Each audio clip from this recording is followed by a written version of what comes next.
అబ్బబ్బబ్బా super plan అత్తయ్య, పదండి ఇప్పుడే అమలు చేసేద్దాం, అప్పుడు సురేష్ అన్నయ్య కూడా కోష్కి వదినికి దూరం అయిపోతాడు అని నిషి వెళ్ళబోతూ ఉంటే, ఆగమ్మి ఇలాంటివన్నీ కూడా అవకాశం చూసుకొని అమలు చేయాలి అని వైజయంతి అంటుంది. అలాగే అత్తయ్య అని నిషి అంటుంది. తర్వాత యువరాజ్ కమలాకర్ ఇద్దరు కూడా మీనన్ కి ఫోన్ కాల్ చేసి స్పీకర్ ఆన్ చేసి మాట్లాడుతూ ఉంటారు. బై, మేము రామచంద్రపురం వచ్చేసాము, ఇప్పుడు ఆ విగ్రహం ఎక్కడ ఉందో ఆ లొకేషన్ పంపించండి, ఈ రాత్రికి ఆ విగ్రహాన్ని తీసుకొని వచ్చేస్తాం అని యువరాజ్ అనడంతో, నేను మీకు మెసేజ్ పెట్టాను, ఆ లొకేషన్ ఒకసారి చెక్ చేసుకోండి అని మీనన్ చెప్పడంతో వెంటనే మొబైల్ ని ఓపెన్ చేసి లొకేషన్ ని చెక్ చేసుకుంటూ ఉంటారు. అయితే ఆ ఇంటిని ఆ లొకేషన్ చూపిస్తూ ఉంటుంది. అదేంటి ఈ లొకేషన్ నే చూపిస్తోంది అని, అసలు ఆ విగ్రహం ఎక్కడ ఉంది బాయ్ అని యువరాజ్ ఫోన్ లో అడుగుతూ ఉంటారు. ఎవరో పరంధామయ్య అంట, వాళ్ళ ఇంట్లోనే ఆ విగ్రహం ఉంది అని మీనన్ అనడంతో, ఏంటి పరంధామయ్య, అది మా కౌశికి అక్క అత్తగారి ఇంట్లో, ఇప్పుడు మేము ఆ ఇంట్లోనే ఉంటున్నాము అని యువరాజ్ అంటాడు. అయితే అక్కడే ఉంది, వెంటనే తీసుకొని వచ్చేయండి అని మీనన్ అనడంతో, అవునా బాయ్, అసలు ఎక్కడెక్కడో ఉందని మేమనుకున్నాము, ఇక్కడ ఈ ఇంట్లోనే ఉంటే ఈ రాత్రికే తీసుకొని మేము వచ్చేస్తాం అని ఫోన్ పెట్టేస్తాడు. బాబాయ్, ఇంకా ఆ విగ్రహం ఎక్కడ ఏ ఇంట్లో ఉందో ఇలా తీసుకురావాలో అనుకున్నాను, ఈ ఇంట్లోనే ఉందని అయితే మనకు తెలిసిపోయింది, కానీ వీళ్ళందరి కళ్ళు కప్పి మనం తీసుకువెళ్ళటం ఎలా, పైగా జగదాత్రి కేదార్ కూడా ఇదే ఇంట్లో ఉంటారు కదా, చాలా మంది ఉంటారు కదా అని యువరాజ్ టెన్షన్ పడుతూ ఉంటే, యువరాజ్ పరంధామయ్యని మాటల్లో పెట్టి ఆ విగ్రహం ఈ ఇంట్లో ఎక్కడ ఉందో నేను తెలుసుకుంటాను, ఆ చోటు తెలిసిన తర్వాత ఈ రాత్రికి నువ్వు దానిని తీసుకొని ఇక్కడి నుంచి వెళ్ళిపోదాం, అందరూ ఫంక్షన్ లో ఉండగా నువ్వు ఆ విగ్రహాన్ని తీసేసుకో అని కమలాకర్ అంటే, అలాగే బాబాయ్, నేను ఆ విగ్రహం ఈ రాత్రికే తీసేసుకుంటాను, నిషి వాళ్ళకి నేను నచ్చి చెప్తాను, కానీ మనం ఈ రాత్రికే ఇక్కడి నుంచి వెళ్ళిపోదాము అని యువరాజ్ అంటాడు. తర్వాత భూపత్ అనే అతను కొంతమంది మనుషుల్ని వెంట పెట్టుకుని, ఈసారి సర్పంచ్ ఎలక్షన్స్ లో మనమే గెలుస్తాం కదా అని అంటే, మనకు తిరిగే లేదు, మనమే గెలిచేది అని అతను చెప్తూ ఉంటాడు. రే ఏంట్రా ఆ ఇంటి ముందు అన్ని కార్లు నిలిచి ఉన్నాయి అని అంటే, 60వ పుట్టినరోజు చేసుకుంటున్నాడంట ఆ పరంధామయ్య అని చెప్పడంతో, చచ్చే వయసులో పుట్టినరోజులు ఏంట్రా అని భూపతి నవ్వుతూ ఉంటాడు. రే నా ఇంటి ముందు ఆ కారు ఏంట్రా, ఎవరిదా ఆ కారు, ఎవర్రా ఆపిందని భూపతి అరుస్తూ ఉంటాడు. వాళ్ళ ఇంటికి వచ్చిన వాళ్ళే మీ ఇంటి ముందు ఆపినట్లు ఉన్నారన్నా అని చెప్తుంటే, ఎంత ధైర్యం ఉంటే నా ఇంటి ముందే ఆ కార్ని ఆపుతారు, వెంటనే ఆ కార్ని అద్దాలన్నీ పగలగొట్టేసి ధ్వంసం చేసేయండి అని భూపతి చెప్పడంతో, అలాగేనని వాళ్ళ మనుషులు పరిగెత్తుకుంటూ కర్రలు తీసుకుని కారు అద్దాలని పగలగొట్టడానికి వస్తూ ఉంటే, అప్పుడే దాత్రి కేదార్లు అక్కడికి వచ్చి కర్రల్ని అడ్డు పట్టుకుంటారు. ఎవరు మీరంతా, ఎందుకు కారు అద్దాలని పగలగొట్టాలని చూస్తున్నారు అని దాత్రి ప్రశ్నిస్తూ ఉంటుంది. నా ఇంటి ముందు కార్ని ఇలా పెడితే పగలగొట్టక ఇంకేం చేస్తానని భూపతి అంటాడు. రే ఏంట్రా సినిమా చూస్తున్నట్లు అలా చూస్తున్నారు, పగలగొట్టేయండి అని భూపతి అనడంతో, ఆగండి మళ్ళీ వాళ్ళిద్దరూ కర్రల్ని అడ్డు పట్టుకుంటారు. ఎందుకు ఇలా చేస్తున్నారో అర్థం కావటం లేదు అని దాత్రి అంటుంటే, ఆ మనిషి నీడ ఈ ఇంటిపై పడితేనే అస్సలు ఒప్పుకోను, అటువంటిది ఆ ఇంటికి వచ్చిన కార్ని ఈ ఇంటి దగ్గర పార్క్ చేస్తే చూస్తూ ఊరుకుంటానా అని భూపతి అంటాడు. అయ్యో మేము ఈ ఊరికి కొత్త, ఇక్కడి పద్ధతులు అలవాట్లు మాకు తెలియదు కదా, తెలియక ఇక్కడ పార్క్ చేశాం అని దాత్రి అంటుంది. తీసేస్తామని అంటుంటే, ఇప్పటి వరకు మాటలతోనే చెప్దామనుకున్నాను, ఈసారి వదిలే ప్రసక్తే లేదు, మీ ప్రాణాలే తీసేస్తాను, రే ఇంకా ఏంట్రా దాడి చేయండి వీళ్ళపై అని ముందుగా భూపతిని కేదార్ని కొట్టడానికి ముందుకు వస్తాడు. అయితే కేదార్ ఆ కర్రని అడ్డు పట్టుకొని ఒక తోపు తోసేయటంతో భూపతి వెనక్కి పడిపోతాడు. మన ఊరికి వచ్చి మన అయ్యగారి మీదే చేయి చేసుకున్నారా, వీళ్ళని అస్సలు వదలకూడదురా అని వాళ్ళ మనుషులు చెప్తూ ఉంటారు. మేము తీసేస్తామని చెప్తుంటే మీరేంటి ఇలా చేస్తున్నారు అని దాత్రి కేదార్లు అంటూ ఉంటే, మీతో మాట్లాంటి అని మళ్ళీ వాళ్ళు కర్రలతో కొట్టడానికి ప్రయత్నిస్తూ ఉంటే, మళ్ళీ దాత్రి కేదార్లు ఆ కర్రలన్నింటినీ ఒక్కసారిగా అడ్డు పట్టుకుంటారు. అప్పుడే కౌశికి కారులో ఉన్న లగేజ్ తీసుకువస్తానని చెప్పి ఇంకా రాలేదేంటి అని చుట్టూ చూసుకుంటూ వెంటనే పరిగెత్తుకుంటూ అక్కడికి వచ్చి, ఏం చేస్తున్నారు, ఎందుకు ఇలా కర్రలతో కొడుతున్నారు అని వాళ్ళని అడ్డుకుంటూ అరుస్తూ ఉంటుంది. చూడండి మిమ్మల్ని కావాలని తోయలేదు, మీరు పగలగొడుతుంటే పట్టుకున్నాడు అంతే అని దాత్రి చెప్తున్నా కూడా భూపతి అస్సలు వినిపించుకోడు. ఏమైందని దాత్రిని కౌశికి ప్రశ్నిస్తూ ఉంటుంది.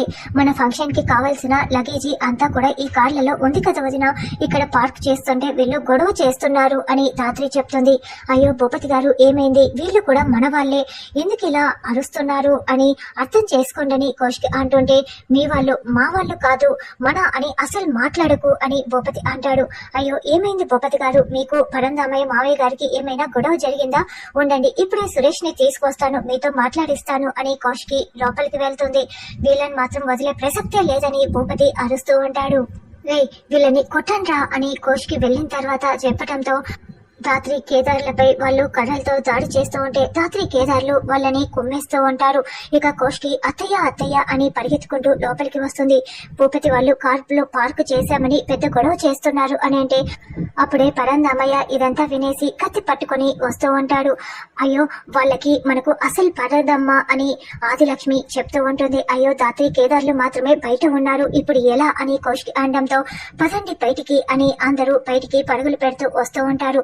అప్పుడే పరందామయ్య కత్తి పట్టుకుని వెళ్లడం గమనించేసిన సురేష్ నాన్న నాన్న ఆగండని పరుగులు పెడుతూ వస్తూ ఉంటే మిగతా అందరూ కూడా ఆయన వెనకాలే వస్తూ ఉంటారు. ఈ లోపల రాత్రి కేదార్లు వాళ్ళందరినీ కూడా కుమ్మి పడేసి ఉంటారు. భూపతి ఇదంతా నోరు తెరుచుకొని చూస్తూ ఉంటే అప్పుడే పరంధామయ్యతో పాటు అందరూ అక్కడికి వస్తారు. అక్కడ గాయాలతో అందరూ పడిపోవడం చూసిన పరంధామయ్య వీళ్ళందరినీ ఎవరు కొట్టారు అని ప్రశ్నిస్తూ ఉంటే పట్నం నుంచి మనుషుల్ని తీసుకొచ్చి మా వాళ్ళని కొట్టించిందే కాక మళ్ళీ ఇలా అడుగుతున్నావా ఏమీ తెలియనట్లు అని భూపతి అంటాడు. అంటే వీళ్ళందరినీ కేదారే కొట్టాడా అని కోష్కి ప్రశ్నిస్తూ ఉంటుంది. అమ్మో నేను కూడా కలిపి కొట్టానంటే మేము పోలీసులమని తెలిసిపోతుంది కదా, తెలియకూడదు అని రాత్రి మనసులో అనుకుంటూ టెన్షన్ పడుతూ ఉంటే కేదార్ మాత్రమే కాదు అని భూపతి చెప్పబోతూ ఉంటే అక్క నేనే వీళ్ళందరినీ కొట్టానక్క, వీళ్ళు గొడవ పడటమే కాకుండా జగదాత్రిపై చెయ్యి కూడా చేసుకోబోయారు, అందుకే కొట్టేశాను అని కేదార్ చెప్తాడు. నేను క్షమాపణలు చెప్పేస్తాను అని కేదార్ ముందుకు వస్తూ ఉంటే అప్పుడే పరందామయ్య కత్తి చూపిస్తూ ఆగు అని అంటూ పగలపడి నవ్వుతూ చాలా సంతోషపడుతూ ఉంటాడు. శబాష్ వీళ్ళందరినీ కొట్టి మంచి పని చేశావు అని పరందామయ్య కేదార్ భుజంపై తడుతూ చాలా సంతోషపడుతూ ఉంటాడు. చిన్న పిల్లోడి చేతిలో దెబ్బలు తిన్నా కూడా నీకింకా బుద్ధి రాలేదా, వెళ్ళు వెళ్ళు అని పరందామయ్య అంటాడు. వీడికి ఇలాంటి శాస్త్రి జరగాల్సిందే అని పరందామయ్య అంటుంటే చూడు పరందామయ్య నన్నే నా మనుషుల్ని ఇలా కొట్టించావు కదా, నీ చావు నా చేతిలోనే ఉంది, నేను చంపి బొంద పెట్టకపోతే నా పేరు భూపతియే కాదు, పదండ్రా వెళ్దాం అని భూపతి అంటాడు. యువరాజ్ కమలాకర్ ఇదంతా పైన నిలబడి బాల్కన్లో నిలబడి చూస్తూ ఉంటారు. మీరు ఎప్పుడు ఇలా గొడవలు పెట్టుకుంటూ ఏదో ఒకటి చేస్తూ ఉంటారా, అసలు బుద్ధి ఉందా అని నిషి అరుస్తూ ఉంటుంది.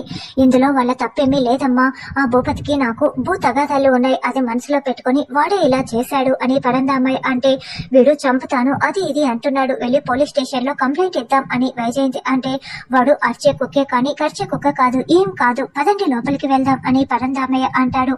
వదిన మేము కార్లన్నీ పక్కకు పార్క్ చేసి లగేజ్ తీసుకువస్తాం అని రాత్రి అంటుంది.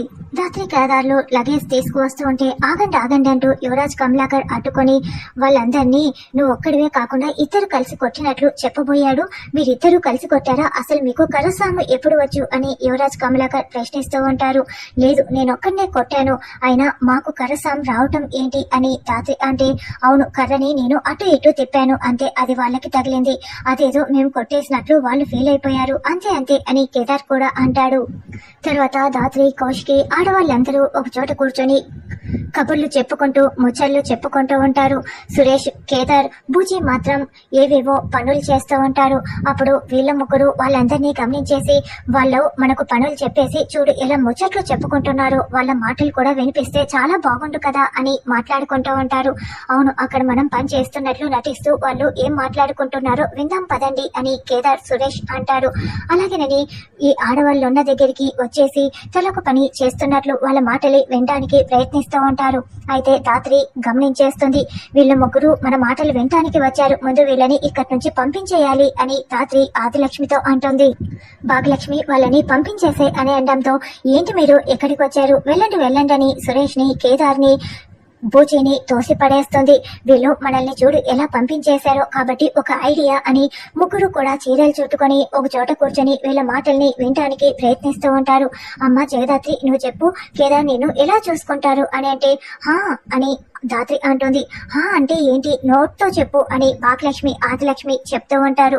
చాలా బాగా చూసుకుంటాడు, ప్రతి దాంట్లో నాకు తోడుంటాడు, ప్రతి కష్టంలో నన్ను పాలు పంచుకుంటూ ఉంటాడు, చాలా బాగా చూసుకుంటాడు అని దాత్రి చెప్తుంటే రేపు పొట్టి నొప్పుల్లో కూడా పాలు పంచుకుంటాడేమో చెప్పమ్మి అని వైజయంతి అంటుంది. పిల్లలకి ఓకే నాకు ఓకే నేను పంచుకుంటాను పిన్ని అని కేదార్ అనడంతో అందరూ వాళ్ళ వైపు చూస్తూ ఉంటారు. కేదార్ వాయిస్ లా ఉందే అని రాత్రి అంటుంటే వెంటనే సురేష్ కేదార్ నోట్ ని గట్టిగా చేతూ మూసేసి ఉంటాడు. కొత్తగా పెళ్ళయింది కదా ఎవరి మాటలు విన్నా కూడా అలాగే ఉంటుందిలే అని ఆదిలక్ష్మి అనడంతో అందరూ నవ్వుతూ ఉంటారు. సరే నువ్వు చెప్పు నిషి అని ఆదిలక్ష్మి అంటుంది. మేము కూడా చాలా బాగుంటాము అని అంటే మరి పిల్లలు ఎప్పుడు అని అడుగుతూ ఉంటారు.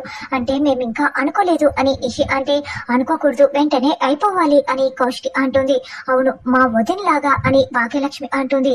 సరే మీ పిల్లల గురించి ఎప్పుడు అని ఆదిలక్ష్మి అంటుంటే అది కేదార్ ఇప్పుడే వద్దని చెప్పాడు అని ధాత్రి చెప్తుంటే అబద్ధం అని పొరపాటున కేదార్ నోరు జారేసి గట్టిగా అరుస్తూ ఉండటంతో చీర చుట్టుకొని ఉన్న కేదార్ ని చూసి అందరూ షాకింగ్ గా చూస్తూ ఉంటారు.